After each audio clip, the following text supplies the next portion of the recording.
남편이랑 사실혼 관계는 13년 동안 유지를 했고 13년 이후에는 제가 아이들을 둘 다 양육하면서 살았고요.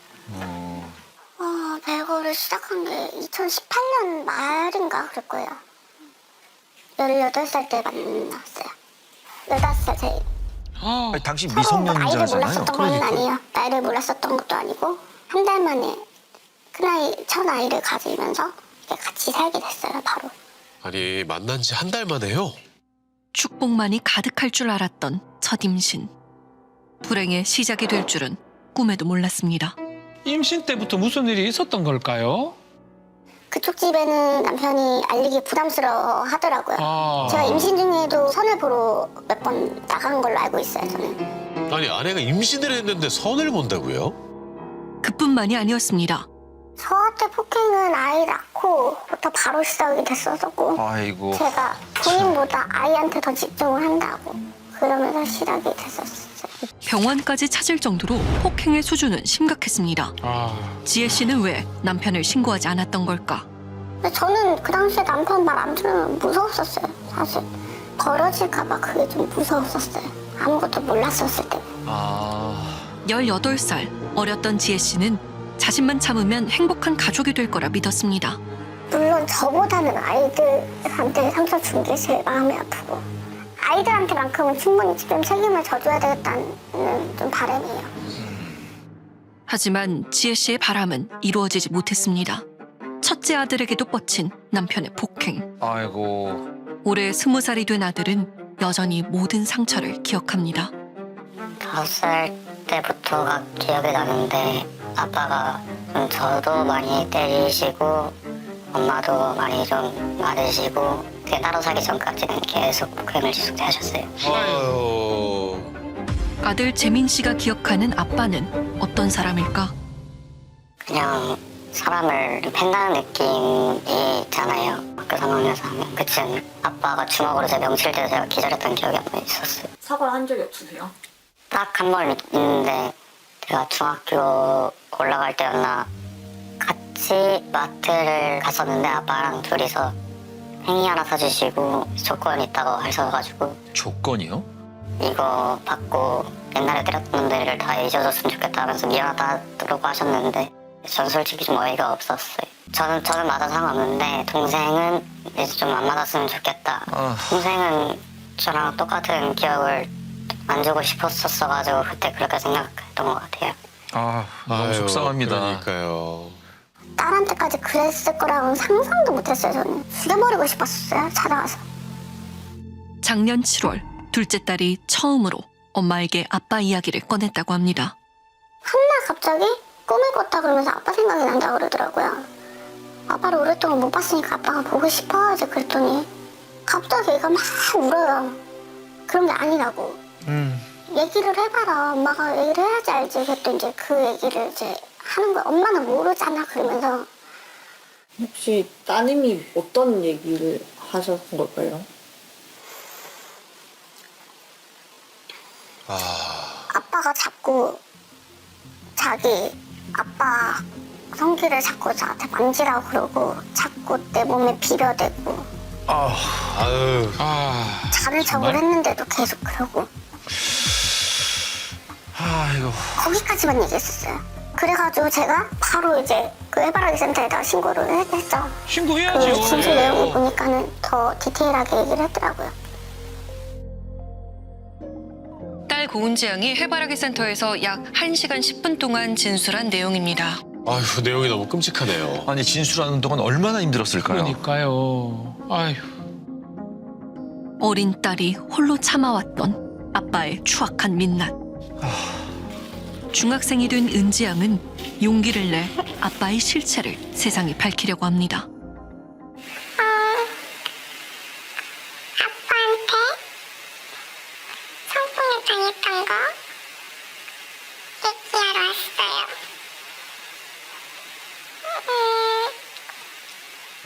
정확히 문제 만나는데 제일 기억나는 거는 3-4번 7살이랑 8살 때쯤이에요.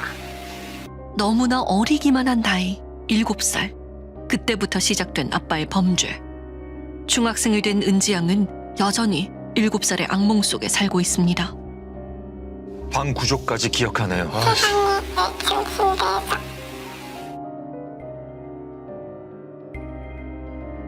1층은 책상, 2층은 침대인 자신의 벙커 침대에서 사건이 발생했다고 합니다.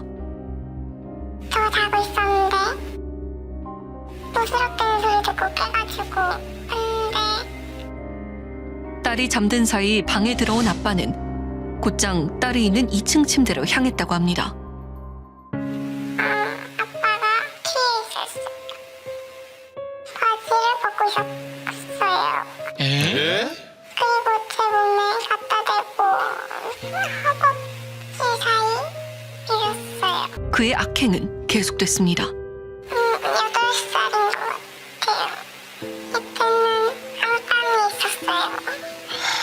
이때도 침대에 누워있었는데 그리고 핸드폰 하고 있었나 그랬었는데 아빠가 들어와가지고 그 화장실 가서 오일 같은 거 바르고 그리고 저를 깨워와서 옷을 벗기고 또 같이 빌었어요. 아, 정말? 아빠가 뭐 하는 거지 싶었던 것 같아요. 이후 수차례 이어진 아빠의 끔찍한 범죄. 그동안 은지양은 왜 아무에게도 털어놓지 못했던 걸까? 엄마가 아빠도 내가 말한 거 아니까 뭐라고 할까봐 엄마한테 말하기는 무섭고 무섭죠. 말하기에는 뭔가 이상한 일이어가지고 안 말했던 것 같아요. 아빠가 그런 짓 안 했으면 마음에 살았을 수 있었을 텐데 다른 애들은 다 평범한 집에서 자랐는데 나는 건 조금 문제는 집에서 살았으니까 억울하고 슬퍼요. 은지양의 소원은 그저 평범하게 사는 것이었습니다. 평범하게 살 수 있었던 아내와 아들, 그리고 딸의 인생을 망친 고준범. 그는 어떤 사람일까? 그 동네에서는 저희 애들 아빠 이름만 대면은 그런 아빠 없지 그런 사람이에요. 진짜 맨날 애들 뒷바라지 하지, 집에서 많이 놀아주지, 그 동네에서 제일 좋은 아파트 살지, 방학 때마다 애들 데리고 해외여행 가지. 겉보여주기식이라니까요. 가족에게 끔찍한 상처만 남긴 고준범. 하지만 그를 꾸며주는 타이틀은 화려했습니다. 그 당시에 남편은 남자 대기업 연구원이었었고 학력은 그때 졸업하고 대학원까지 나온 걸로 알고 있어요. 명문대 출신, 대기업 연구원이었던 고준범. 결혼 전 그는 어떤 사람이었을까?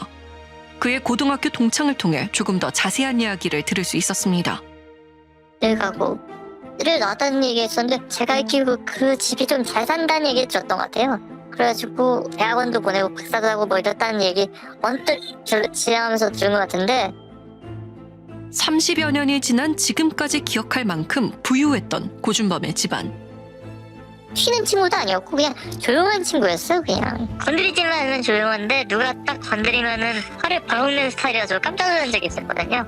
항상 맨 앞자리에 앉아가지고 중앙자리에 앉아가지고 되게 항상 진지했던 기억이 나거든요. 걔랑 친했던 친구가 저희가 알기로는 별로 없었던 걸로 기억하거든요. 독서토론 동호회 회장, 인권운동, 권? 예? 동물권 운동에도 참여했던 고준범. 저랑 남편이랑 별거를 하고 나서 저한테 등기로다가 유언서를 보냈었어요, 아빠가. 갑자기 이 사람은 왜 이런 걸 나한테 왜 보내지? 갑자기 무슨 유언입니까? 그러게요. 근데 이제 그 이후로다가 연락이 쭉 끊긴 거야. 근데 이제 프사를 보니까 여행을 다니고 있는 것 같아요. 근데 필리핀이에요, 분명히 내가 보기에도. 2023년 고준범의 SNS에는 필리핀에서 찍은 사진이 자주 올라왔습니다. 근데 경찰에 신고하고 나서도 남편이 이제 필리핀에 있으니까 나는 이런 짓까지 할 거라고 진짜 상상도 못했어요. 딸의 사건을 신고한 것은 24년 7월.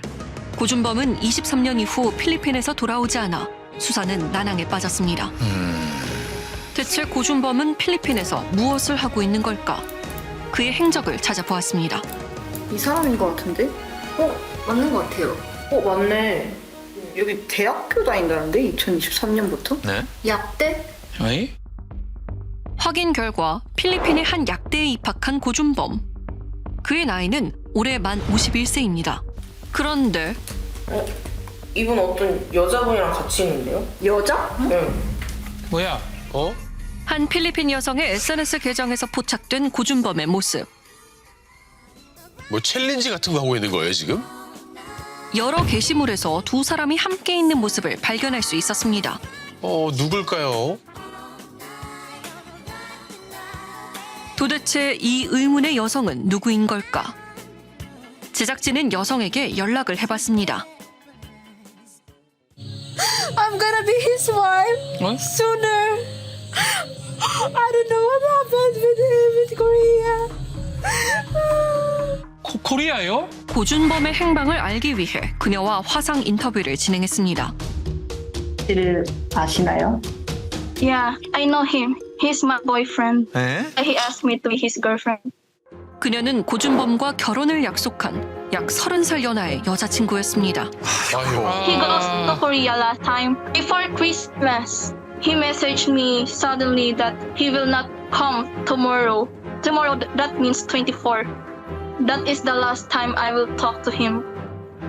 지난 12월 23일 한국에 잠시 다녀온다던 고준범이 사라졌다는 겁니다.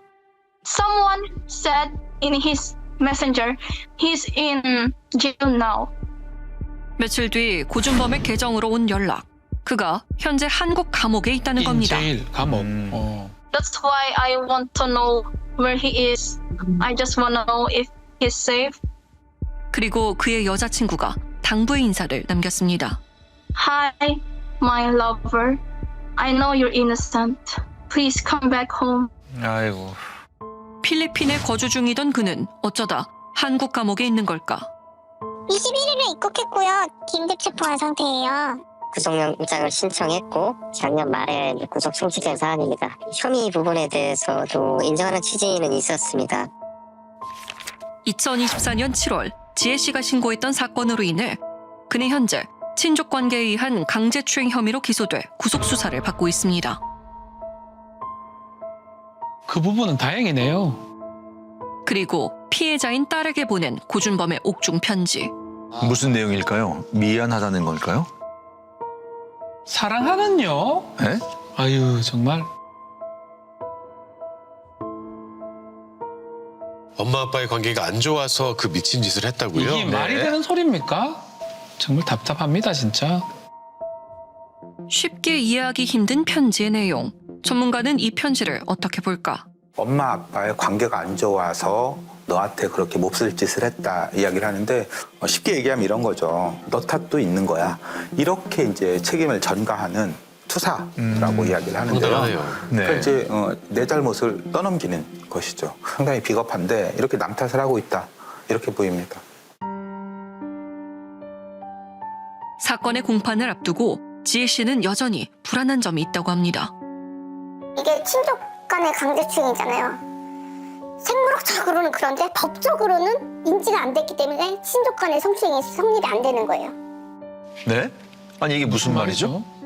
바로 아이들과 고준범은 법적으로 가족이 아니었던 겁니다. 왜 등록이 안 돼 있을까요? 한부모에 대한 그 혜택 있잖아요. 그런 거를 많이 받을 수 있었었고 남편은 계속 이 자격을 유지를 하고서 사는 게 좋지 않겠냐라고 저한테 좀 강요를 많이 했었어요. 첫째 출생 신고 당시 한부모 가정 지원금을 받자며 자신을 친부로 등록하지 말라고 주장했다는 고준범. 심지어 둘째를 낳았을 때 남편이 생각했는 게 그러면은 다른 남자 사이에서 낳은 애라고 그렇게 이제 조사를 받아라. 네. 그렇게 해서 또 제가 바보같이 또 그랬었던 것 같아요. 그 당시에도 되게 비참했었어요. 그런 얘기를 하는 게. 다른 남자아이라고 하라고 했다고요? 아유 아빠가 할 수 있는 말입니까 저게. 혹시 그때 받으셨던 수당 총액이 기억이 나세요? 그때 한 달에 40얼마씩 받았던 것 같아요. 남편분 어려우세요? 경제적으로? 아니요. 남편 어려울 리가 없죠. 집에서 다 해주시는데. 고준범이 소유한 부동산은 경기도 소재의 아파트 한 채, 그리고 오피스텔 한 채, 게다가 고준범의 부모님의 확인된 재산은 약 30억 원 이상으로 추정됩니다. 법적으로 친족이 아니라면 재판에 영향을 미치는 걸까? 민법상 친족 관계가 아닌 경우에도 우리가 흔히 말하는 사실상의 관계여도 친족 간의 성폭력에서 친족 간으로 봅니다. 문사적으로는 친족 관계가 아니어도 이 형법상에서는 충분히 친족 관계로. 네, 그거는 명확한 것 같아요. 고준범은 현재 2월 6일 1심 공판을 앞두고 있는데 가족들에겐 또 다른 어려움이 생겼다고 합니다. 아이들의 조부모로부터 연락이 온 겁니다. 합의 조건이 그쪽에서 들어와요. 지네 마음대로 양육비를 정해가지고 50만 원씩 앞으로 50만 원씩 성인 될 때까지 주겠다. 그걸 어떻게 믿어요? 저는 양육비 안 받고도 여태까지 애들을 잘 키워내고 살았었어요. 여태까지 과거에 양육비도 하나도 못 받았는데. 그런 조건들을 이제 들이밀면서 네. 뭘 원하시는 거예요? 합의를 원하겠죠. 아들한테는 탄원서를 써달라고 얘기를 했대요. 아들인 고준범이 기소당하자 금전적인 조건을 제안하며 손자에게 합의를 종용 중인 조부모. 근데 저희 딸이 어저께 그거를 보고서는 엄마, 피해자는 나인데 왜 이렇게 얘기를 해서 왜 자꾸 이런 제안을 하는 건지 미안하다라는 말부터 먼저 나오기를 좀 바랬었거든요. 지속된 연락으로 최근 조부모를 만난 아들 재민 씨.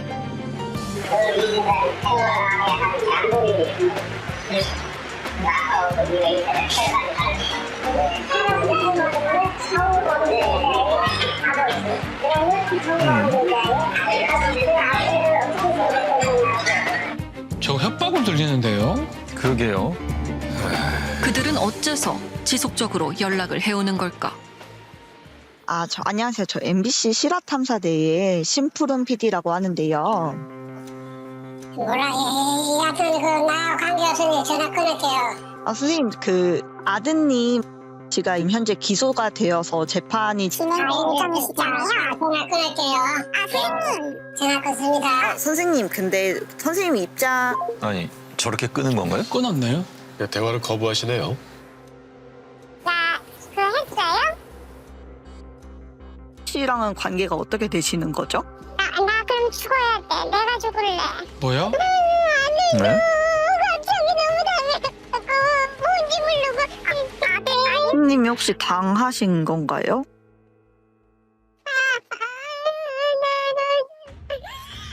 죄송해요. 전화 끊을게요. 미안해요. 너무 미안해요. 어머님. 아들도 당했다는 말만 남기고 전화를 끊었습니다. 이 사건의 중심인 고준범의 입장은 무엇일까? 아, 제작진이 편지를 써서 보냈군요. 네, 끝내 답은 돌아오지 않았습니다. 이제는 18살의 어린 아내가 아닌 두 아이의 엄마로서 용기를 내야 할 때. 그동안 아이들에게 하지 못한 채 마음속 깊은 곳에 담아두었던 이야기를 하고자 합니다. 그때 엄마가 조금이라도 더 빨리 캐치를 해서 움직였었으면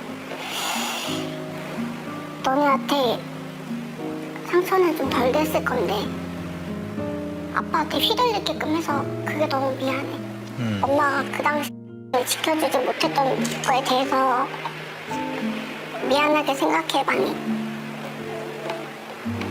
그리고 지금 많이 힘들겠지만 우리 잘 이겨내서 행복하게 잘 살아보자.